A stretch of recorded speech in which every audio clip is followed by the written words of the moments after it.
IQAC के समन्वयक professor Parikshit Singh ji, professor Arun Tiwari ji, professor Subra Srivastava ji, professor Nityanand Srivastava ji, सभी प्राध्यापकगण और प्यारे विद्यार्थियों, अभी आपने जितनी प्रस्तुतियां दी हैं, चाहे वो नृत्य की प्रस्तुति हो, चाहे देशभक्ति गीत की प्रस्तुति हो, चाहे ऑपरेशन सिंदूर जिसने भारतीय सेना के शौर्य का प्रकटीकरण किया और विश्व में भारत के रक्षा की स्थिति का उद्घोष किया, पूरी दुनिया को बता दिया कि ये बदलता भारत अपनी संप्रभुता और स्वाभिमान के साथ समझौता नहीं कर सकता। उसकी बड़ी ही मार्मिक और शानदार प्रस्तुति विद्यार्थियों ने किया है। एक विद्यार्थी ने सवाल उठाया कि क्या हम आजाद हैं, और ये सवाल सबके मन में है, क्योंकि आजादी एक बड़ी ही विराट संकल्पना है। एक विद्वान ने कहा है कि स्वतंत्रता हमारे जन्म के साथ ही हमें मिलती है। जिस ईश्वर ने हमें जीवन दिया है, उसी ने लगे हाथ हमें स्वतंत्रता दी है, और इसलिए जीवन और स्वतंत्रता का अविच्छिन्न संबंध है। उसे जीवन को नष्ट किए बिना अलग नहीं किया जा सकता। जैसे हम फूल से सुगंध को अलग नहीं कर सकते, उसी तरह से जीवन से स्वतंत्रता को अलग नहीं कर सकते। आज ये स्वतंत्रता की वर्षगांठ मनाने, उत्सव के रूप में मनाने, देश के अंदर ही नहीं, जहां भी भारतवंशी हैं दुनिया में, हर जगह स्वाधीनता दिवस का ये पर्व मनाया जा रहा है। ये राष्ट्रीय पर्व एक अवसर है, एक सुनहरा अवसर है उन शहीदों को याद करने का, उन बलिदानियों को याद करने का, भारतीय के सपूतों को याद करने का, जिनके अगणित बलिदानों के आधार पे ये आजादी हमें मिली। लेकिन ये आजादी कैसी आजादी है? जब ये आजादी मिली तो उसका अधिनियम ब्रिटेन की संसद में पारित हुआ। भारत के स्वतंत्रता का अधिनियम, स्वतंत्रता का कानून ब्रिटेन की संसद में पारित हुआ। वहां दिन में पारित हो रहा था और रात के 12 बजे नेहरू जी यहां भाषण कर रहे थे। लोग कहते हैं कि भारत को रात में आजादी मिली, तो रात में आजादी इसलिए मिली कि वो आजादी का कानून ब्रिटेन में पारित हो रहा था, वहां दिन था।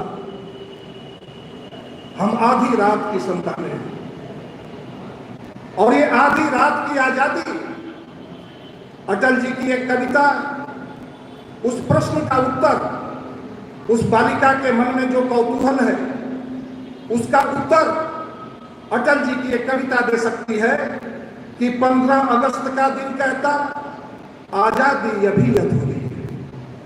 15 अगस्त का दिन कहता आजादी अभी अधूरी है, सपने सच होने बाकी हैं, रागी की शपथ न पूरी है। 15 अगस्त का दिन कहता आजादी अभी अधूरी है।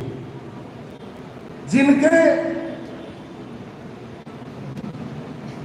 वो दिन नहीं, वो दिन दूर नहीं, खंडित भारत को पुनः अखंड बनाएंगे और गिलगित से गारो पर्वत तक आजादी पर्व बनाएंगे।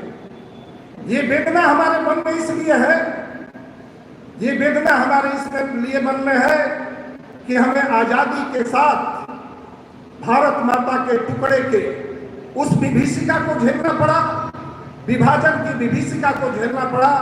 भारत माता का टुकड़े करके, जैसे कोई अस्पताल में भर्ती हो और डॉक्टर अंदर से निकले तो कहे कि operation is successful but patient is no more. यही दशा हुई हमारे साथ, यही कि जहां पे महात्मा गांधी कहा करते थे कि इस देश का विभाजन हमारे लाश पे होगा, जहां पे इंडिया डिवाइडेड नामक पुस्तक में भारत के पहले राष्ट्रपति डॉक्टर राजेंद्र प्रसाद ने लिखा कि ये विभाजन की बात एक काल्पनिक बात है, एक अप्राकृतिक बात है, एक असंभव बात है। भारत का विभाजन संभव नहीं है। लेकिन जिन्ना की जिद और नेहरू की उम्मीद के द्वंद्व के बीच भारत का विभाजन हुआ, पूरी दुनिया ने देखा। लेकिन ये विभाजन और आजादी का जो संघर्ष है, ये बहुत आसान नहीं है। हम जब अपने इतिहास को खंगालते हैं तो हम कहते हैं कि ये वही देश है जहां पे दूध दही की नदियां बहती थी। ये वही गौरवशाली देश है जहां के हस्तशिल्प से ढाका का मलमल की साड़ी एक माचिस के डिब्बी में रखी जा सकती थी।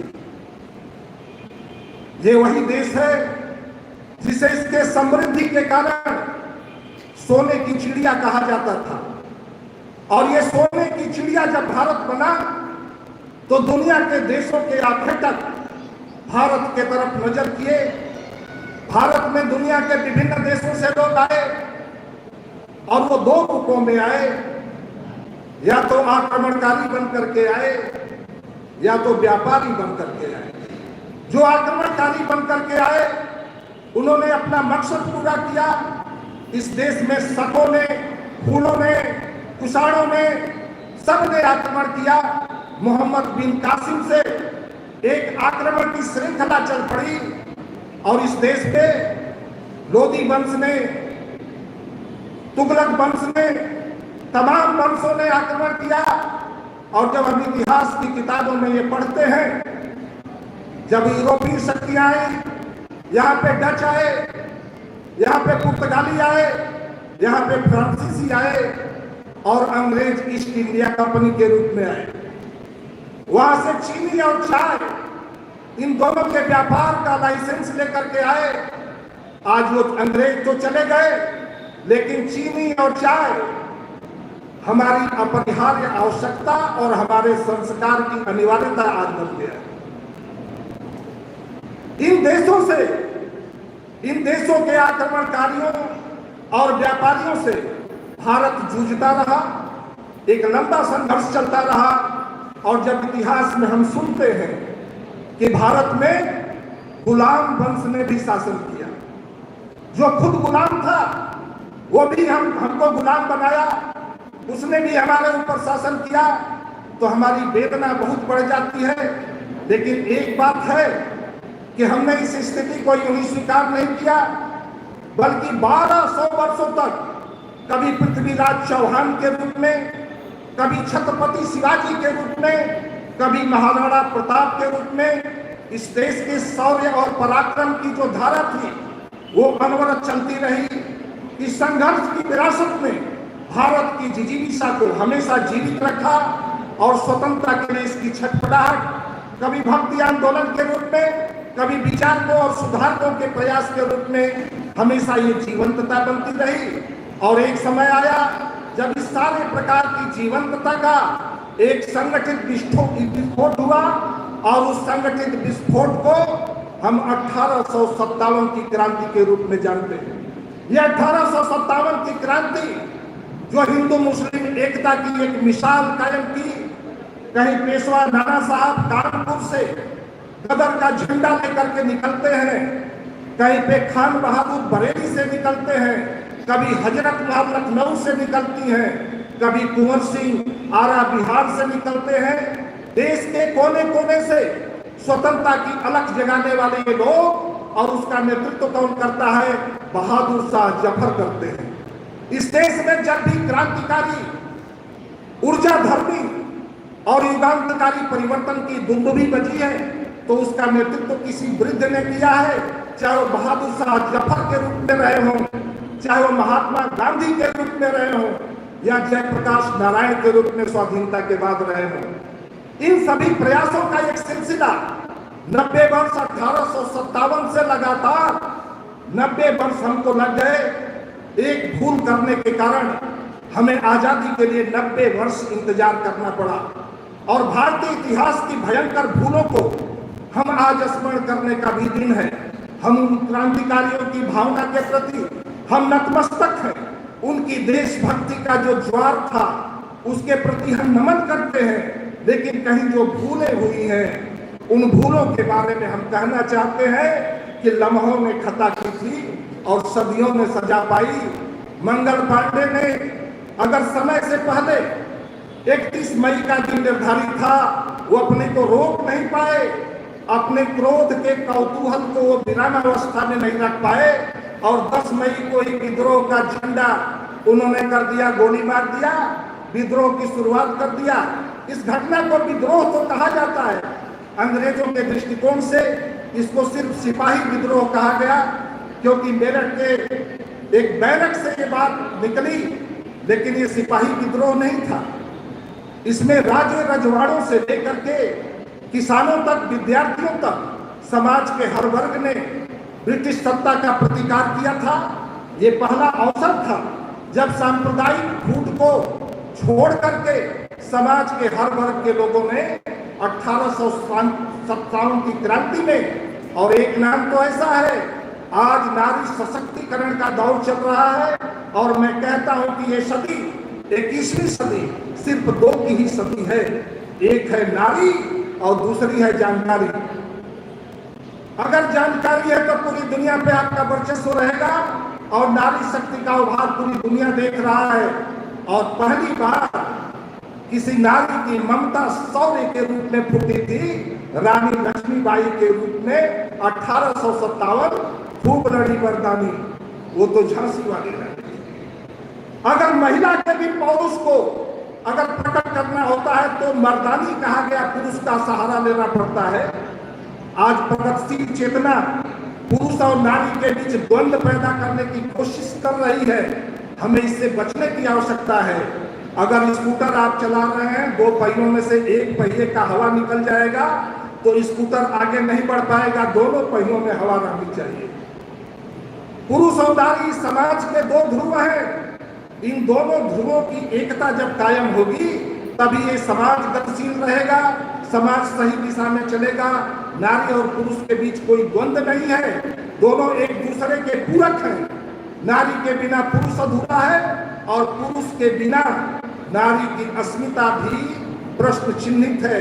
इसलिए नारी और पुरुष के बीच विभेद करना, ये प्रगतिशील सोच पाश्चात्य चिंतन से निकली हो सकती है, ये भारत की विधा नहीं।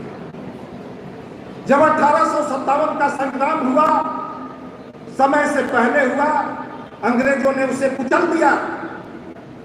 उस संग्राम के विषय में स्वतंत्र वीर सावरकर ने कहा कि ये सिर्फ सिपाही विद्रोह नहीं, ये भारत का प्रथम स्वतंत्रता संग्राम था, first war of Indian independence. जिस व्यक्ति को नेताजी कहने के साथ हर भारतवासी का सीना चौड़ा हो जाता है, वो नेताजी सुभाष चंद्र बोस ने इंडियन स्ट्रगल किताब में उस 1857 की घटना के बारे में विस्तार से लिखा है। उस घटना की समीक्षा क्रांतिकारी कर रहे थे, सभी नेता कर रहे थे। उसी समय सर सैयद अहमद खान एक पंपलेट बांट रहे थे जिसका शीर्षक था लॉयल मोहम्मदन्स ऑफ इंडिया, और उसमें सफाई दे रहे थे अंग्रेजों को कि भारत का मुसलमान अंग्रेजों के प्रति वफादार है, उसका 1857 से कोई लेना देना नहीं है। लेकिन अंग्रेज समझ गए थे कि अगर 1857 की हिंदू मुस्लिम यूनिटी भारत में बनी रही तो हमारे दिन लग जाएंगे बहुत जल्दी, भारत में हमारा शासन नहीं रह सकता। और यही सोच करके ब्रिटेन के संसद के हाउस ऑफ कॉमन्स में विचार हुआ कि अब ईस्ट इंडिया कंपनी के भरोसे भारत की सत्ता को छोड़ा नहीं जा सकता। और 1858 में क्वीन विक्टोरिया का डिक्लेरेशन हुआ और रानी विक्टोरिया के बहाने क्राउन का शासन यानी पूर्ण रूप में ब्रिटिश शासन भारत में शुरू हो गया। 1858 से अंग्रेजों ने दूसरा काम किया कि इस प्रकार का जो विद्रोह का ज्वार समय समय पे फूट रहा है, एक बार तो हमने इसको ध्वस्त कर दिया। और ध्वस्त करने में आप जानते हैं आज भारत में सिर्फ 2 ही चीजें हैं जो शुद्ध रूप से भारतीय हैं। एक है भारतीय रेल और दूसरी है भारतीय सेना। इसके बाद कोई बंगाली है, कोई पंजाबी है, कोई राजस्थानी है, लेकिन भारतीय रेल कश्मीर में चलेगी तब भी भारतीय रेल, और कन्याकुमारी में चलेगी तब भी भारतीय रेल। हमारी भारतीय सेना वो पूरे देश का प्रतिनिधित्व करती है जहां भी खड़ा होती है, और ये सिर्फ दो ही भारतीय है। अंग्रेजों ने अपने लाभ की दृष्टि से, लॉर्ड डलहौजी ने भारत में रेलों का प्रसार किया। 1853 के अंदर पहली रेल मुंबई से थाने तक चली, लेकिन सही मायने में राष्ट्रीयता के प्रसार में उस रेल ने आज तक राष्ट्रीयता और भारतीयता को कायम रखा है। पूरे देश को हर जगह यातायात के साधनों से जोड़ने का काम। यातायात के बहुतेरे साधन आज हो गए हैं, लेकिन आज भी सर्वाधिक लोग अगर ट्रेवल करते हैं, यात्रा करते हैं देश के किसी कोने में, तो भारतीय रेल से करते हैं। ये आज उसकी महत्ता है। तो अंग्रेजों ने एक संगठन बनाया कि जो विद्रोह की ज्वार फूट रहा है, क्यों नहीं इसके ज्वार को हम सेफ्टी वाल्व से निकाल दें, और उस संगठन को नाम दिया भारतीय राष्ट्रीय कांग्रेस। यह डफरिन के दिमाग की उपज थी। लॉर्ड डफरिन ने सोचा कि एक संगठन ऐसा बनाया जाए, और इसीलिए भारतीयों का संगठन A.O. ह्यूम ने बनाया। और वो कांग्रेस क्या करता रहा? कांग्रेस ये करता रहा कि जो भी विद्रोह किसी बात पे आवाज उठती थी, उस आवाज को अंग्रेजों से बात करने का जिम्मा अपने ले लेती थी। कांग्रेस एक सार्वजनिक और सर्वस्पर्शी मंच के रूप में हो गई, और उस कांग्रेस में उदारवादी नेताओं का वर्चस्व भी हो गया। महादेव रानाडे से लेकर के गोपाल कृष्ण गोखले, श्रीनिवास शास्त्री, फिरोज शाह मेहता, एक ऐसी लंबी श्रृंखला। वही महादेव गोविंद रानाडे जिनको महाराष्ट्र का सुकरात कहा जाता है, क्योंकि गुरु शिष्य परंपरा की एक परिपाटी उन्होंने विकसित की, और ये आगे बढ़ता रहा। लगभग 20 वर्षों तक कांग्रेस उदारवादी नेताओं के नियंत्रण में रहा, और राष्ट्रीय आंदोलन में प्रेयर, पेटिशन एंड प्रोटेस्ट, ये 3 PPP मॉडल राष्ट्रीय आंदोलन में भी चल रहा था। आज आप PPP का मतलब समझेंगे पब्लिक प्राइवेट पार्टनरशिप, लेकिन राष्ट्रीय आंदोलन का PPP मॉडल भी था, वो प्रेयर, पेटिशन एंड प्रोटेस्ट के रूप में था। उदारवादी नेता ऐसे ही काम करते थे, लेकिन एक समय आया 1905 में बंगाल का विभाजन हो गया। तत्कालीन गवर्नर जनरल, या यूं कहिए वायसराय, लॉर्ड कर्जन ने बंगाल को विभाजित कर दिया। अब सवाल उठता है कि बंगाल को ही क्यों विभाजित किया? क्योंकि बंगाल राष्ट्रीय स्वातंत्र चेतना का गर्भगृह बन चुका था, एक पावर हाउस बन चुका था, और इसीलिए बंगाल को विभाजित करने का पाप लॉर्ड कर्जन ने किया। कहा कि बंगाल बहुत बड़ा प्रांत है, आज का बिहार, आज का उड़ीसा, आज का झारखंड उस समय के तत्कालीन बंगाल में शामिल थे। प्रशासनिक बहाना बना करके बंगाल विभाजित हो गया, लेकिन पूर्वी बंगाल में मुसलमानों को, पश्चिम बंगाल में हिंदुओं को, यह विशुद्ध रूप से सांप्रदायिक आधार पर विभाजन था। पूरे देश में स्वदेशी और बहिष्कार का आंदोलन चला। लाल बाल पाल की त्रिवेणी भारतीय स्वाधीनता आंदोलन के क्षितिज पे उभर करके सामने आई। लाल बाल पाल के गगनचुंबी उद्घोष ने, और उसी समय इस देश में स्वाधीनता की अलग जगाने में सन्यासी भी पीछे नहीं थे। इस देश में सन्यासी विद्रोह हुआ, और उसी की पटकथा पे एक अमर उपन्यास लिखा है बंकिम चंद्र चटर्जी ने, आनंद मठ। उस उपन्यास से ही हमारा राष्ट्रीय गीत वंदे मातरम लिया गया है। वो वंदे मातरम क्रांतिकारियों का अमर घोष बन गया, एक जय घोष बन गया, और वंदे मातरम का उद्घोष होने से ही हमारी चेतना में एक नवीन स्पंदन सुनाई देने लगता था। हर व्यक्ति सड़क पे निकल गया और अंत में 1911 में जाकर के अंग्रेजों को विभाजन को रद्द करना पड़ा। यह भारत की जनता की ताकत थी, यह भारत के पुरुष और नारी दोनों की ताकत थी, यह भारत के युवा शक्ति की ताकत थी कि 5 में किया गया विभाजन 1911 में निरस्त करना पड़ा। और इसके बाद आप जानते हैं, कहीं मदन लाल ढींगरा ने, कहीं लाला हरदयाल ने गदर आंदोलन चला करके इस अलग को आगे बढ़ाया। ये क्रांति धार्मिक ऊर्जा हमेशा प्रवाहित होती रही। 1919 के अंदर अंग्रेज एक कानून लाए, एक काला कानून लाए। पंजाब में उस कानून का बड़ा दुरुपयोग हुआ। उस कानून के विषय में कहा जाता था, नो वकील, नो दलील, नो अपील। आपको अगर पकड़ा जाएगा तो आप कोई वकील नहीं कर सकते, किसी कोर्ट में अपील नहीं कर सकते। आज जो हैबियस कॉर्पस संविधान के अनुच्छेद 32 के अंदर बंदी प्रत्यक्षीकरण की रिट का अधिकार आपको है। आपको एक मौलिक अधिकार के रूप में, संवैधानिक उपचारों के रूप में आपको जो मिला हुआ है, उसी का उल्लंघन रौलट एक्ट के अंदर हुआ था। क्रांतिकारियों ने उसके विरोध करने की ठानी। अमृतसर में जलियांवाले बाग में इकट्ठा हुए और वहां पे आ गया जनरल डायर, उसने करा दी फायर। कितने लोग मरे गिने नहीं जा सके। एक कुआं था और वो जलियांवाला बाग, वहां पे कोई बाग नहीं था, सिर्फ नाम था। जैसे कानपुर में मोती झील है लेकिन वहां झील नहीं है, तो कभी ऐसे भी नाम होते हैं।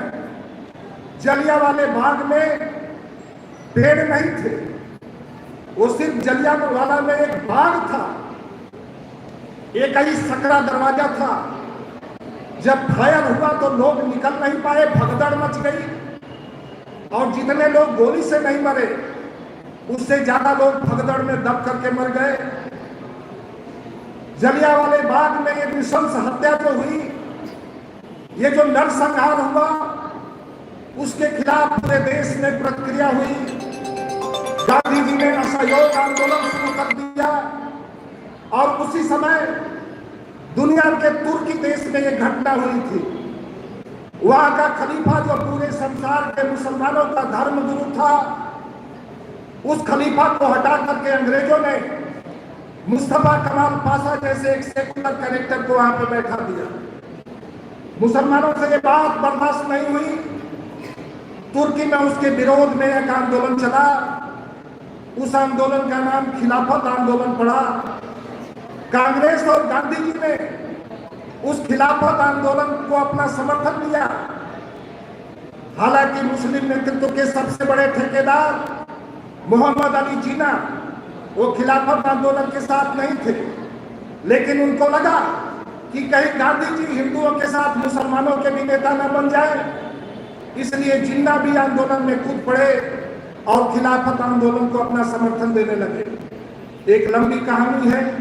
ये नमक आंदोलन से लेकर के ब्रिटिश ताबूत में आखिरी कील ठोकने का काम भारत छोड़ो आंदोलन ने किया था। भारत छोड़ो आंदोलन में पूरे देश के अंदर 1942 के अंदर ही पूरे देश में 3 स्थानों पर लोगों ने ब्रिटिश साम्राज्य का झंडा, जिसे यूनियन जैक कहा जाता था, उसको उतार करके भारत का झंडा लहरा दिया। वो 3 जगह थे, पूर्वांचल का बलिया, महाराष्ट्र का सतारा और पश्चिम बंगाल का तमलुक। इन 3 जगहों पे समानांतर सरकारें गठित हो गई। लोगों ने कह दिया कि हम आज से स्वतंत्र हैं, हमारा अपना कानून होगा। और इसके बाद क्रिप्स मिशन से लेकर के वावेल प्लान तक अंग्रेजों ने तमाम प्रलोभन दिए। अंत में कैबिनेट मिशन भारत आया। ये 3 सदस्यीय मिशन भारत आया। भारत के लोगों को मनाने का प्रयास किया, तब तक बात आगे निकल चुकी थी। 1940 में मुस्लिम लीग के अधिवेशन में जिन्ना द्विराष्ट्र सिद्धांत की घोषणा कर चुके थे। हमें अलग पाकिस्तान चाहिए, हिंदू और मुसलमान दो कौमें हैं, एक साथ नहीं रह सकती। और 1940 में एक प्रस्ताव मुस्लिम लीग ने पारित कर दिया कि हम मुसलमानों को अलग देश पाकिस्तान चाहिए। अंग्रेजों को यह आभास हो गया। असलियत तो यह है कि 1948 में अंग्रेज भारत को आजाद करना चाहते थे, लेकिन लॉर्ड एटली जो 1947 के अंदर इंग्लैंड के प्रधानमंत्री थे, भारत की स्वाधीनता के समय उन्होंने ये बात कही कि हम भारतीयों को अभी आजादी नहीं देते। लेकिन स्थिति ये बन गई थी कि हमारी मजबूरी बन गई थी।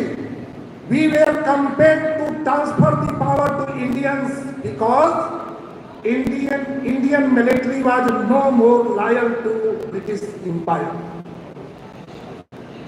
ब्रिटेन के साम्राज्य के प्रति भारत की सेना वफादार नहीं रही, इसलिए मजबूरी में हमको सत्ता का हस्तांतरण करना पड़ा।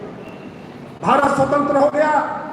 नेहरू जी ने एक ऐतिहासिक भाषण 14 अगस्त की रात यानी 15 अगस्त 12 बजे के बाद हुआ। उस आधी रात को नियत के साथ समझौता ट्रायस्ट विद डेस्टिनी एक विश्व प्रसिद्ध भाषण दिया था। उसमें उन्होंने कहा था कि हमें we have to fulfill the Gandhian dream, we have to wipe out every tears from the every eyes। हर आंख से हर आंसू पोंछने का जो गांधीवादी स्वप्न है, उस स्वप्न को हमको पूरा करना है। इस देश में समाजवादी सिद्धांतों पर पंचवर्षीय योजनाओं के माध्यम से विकास की एक नई इबारत लिखने का काम किया गया। गांधी जी ने कहा था कि छोटे और कुटीर उद्योगों को बढ़ावा दिया जाए, लेकिन नेहरू जी ने कहा बड़े बड़े बांध बनेंगे, बड़े बड़े उद्योग लगेंगे और भाखड़ा नांगल बांध और रिहंद बांध जैसे बड़े बड़े बांधों को टेम्पल ऑफ डेवलपमेंट, विकास का मंदिर पंडित नेहरू ने कहा था। देश के पहले प्रधानमंत्री। हम किसी के योगदान को, भारत के विकास में किसी के योगदान को हम छोटा नहीं कर सकते। नेहरू जी का अपना योगदान था, नेहरू जी के कार्य करने का अपना तरीका था। हम आज के अवसर पर हम उस महान नेता को, भारत के उस पूर्व प्रधानमंत्री को, जिन्होंने भारत की सेना और भारत के किसान दोनों की चिंता की, जय जवान जय किसान का उद्घोष किया, लाल बहादुर शास्त्री जी। और लाल बहादुर शास्त्री जी ने जब देश में खाद्यान्न का संकट हुआ, अमेरिका से गेहूं मंगाना पड़ता था, उस समय देशवासियों से उन्होंने अपील किया कि पूरे देशवासी सप्ताह में एक दिन व्रत रखना शुरू कर दें। उनके अपील पर प्रत्येक सोमवार को हमारे देश में लोग व्रत रखने लगे और इस तरह से खाद्यान्न संकट से भारत निकला। ऐसा नहीं है कि आजादी के बाद भारत ने प्रगति नहीं किया है। भारत ने विज्ञान के क्षेत्र में चंद्रमा के दक्षिणी ध्रुव पर, जहां दुनिया की कोई ताकत नहीं पहुंच पाई, अपने स्पेस टेक्नोलॉजी में अमेरिका रूस बहुत आगे हैं, लेकिन फिर भी चंद्रमा के दक्षिणी ध्रुव पे कोई नहीं पहुंच पाया। भारत दुनिया का पहला देश है जो दक्षिणी ध्रुव पे अपने चरण चिन्ह अंकित करके लौट आया है। ये भारत की स्पेस टेक्नोलॉजी के क्षेत्र में एक महत्तम उपलब्धि है। पूरे देश को इस पर गर्व है। जहां लाल बहादुर शास्त्री के जमाने में खाद्यान्न का संकट था, आज भारत 50 देशों को अपना खाद्यान्न निर्यात कर रहा है। ये भारत की ताकत है। भारत ने कोरोना जैसे आपदा में एक अपनी वैक्सीन बना करके दुनिया के तमाम देशों को वैक्सीन दिया और 7 देशों को मुफ्त में वैक्सीन दिया। ये भारत की वैक्सीन कूटनीति, वैक्सीन डिप्लोमेसी पूरे दुनिया में सराही गई। ये भारत की ताकत है। आज भारत की ताकत यूपीआई के द्वारा फाइनेंशियल ट्रांजैक्शन करने वाले, वित्तीय लेन देन करने वाले दुनिया में सबसे ज्यादा लोग भारत के अंदर हैं। ये डिजिटल इकोनॉमी और डिजिटल ट्रांजैक्शन के क्षेत्र में भारत की ये ताकत है। भारत दुनिया के हर एक देश में बढ़ रहा है, लेकिन भारत को तोड़ने टुकड़े टुकड़े गैंग के सदस्य जो भारत को जातियों में, भारत को उपजातियों में और भारत को गोत्रों में बांटने का प्रयास कर रहे हैं, भारत की एकता और अखंडता को लगातार चुनौती मिल रही है, उन लोगों से मैं कहना चाहता हूं,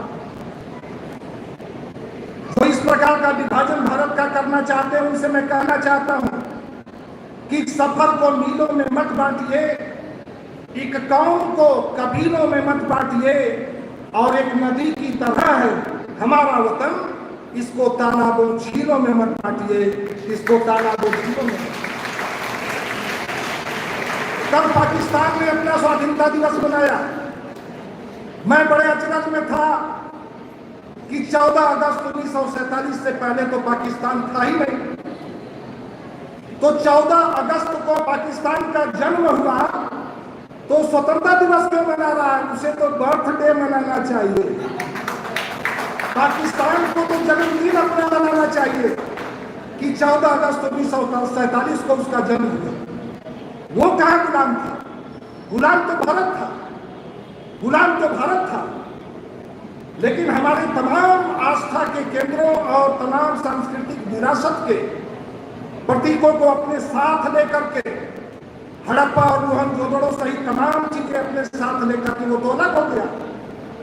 और ये 14 तारीख को हुआ।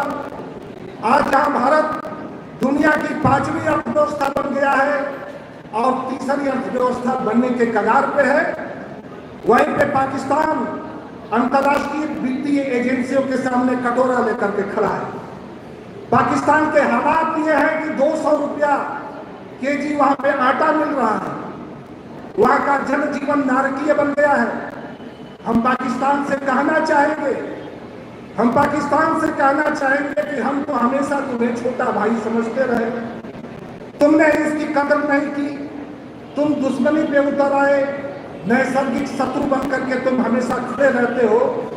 अरे तुमने चाहा ही नहीं, तुमने चाहा ही नहीं, हालात बदल सकते थे, तेरे आंसू मेरी आंखों से निकल सकते थे, और तुम तो ठहरे ही रहे झील के पानी की तरह। दरिया बनते तो बहुत दूर निकल सकते थे, दरिया बनते तो बहुत दूर निकल सकते थे। एक बार पुनः आप सभी लोगों को भारत के स्वाधीनता दिवस की अनंत कोटि शुभकामनाएं और बधाई। बहुत बहुत धन्यवाद। जय हिंद, वंदे मातरम।